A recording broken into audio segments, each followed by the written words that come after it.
Good morning everyone, welcome back to my channel. দেখুন আজকে গণপতি পুজো, happy Ganapati চতুর্থী সবাইকে।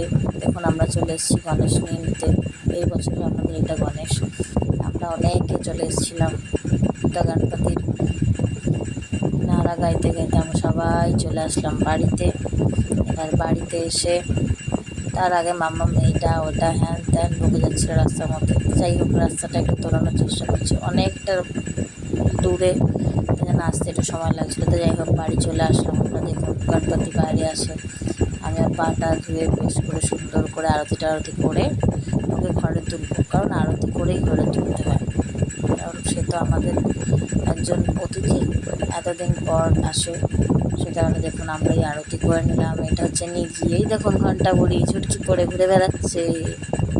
হ্যাঁ দেখুন আমি আরতি করে দিলাম।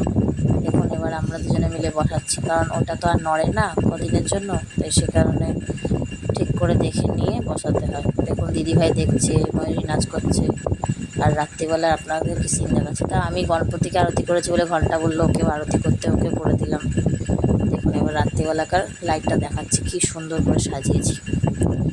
দেখুন এটা এই বছরকার সাজ। দেখুন ভালো হলে পরে বলবেন অবশ্যই কমেন্টে। আর সবাইকে happy Ganesh Chaturthi to all. Ganapati সবার যেন ভালো করে, সবার যেন মঙ্গল করে। টাটা।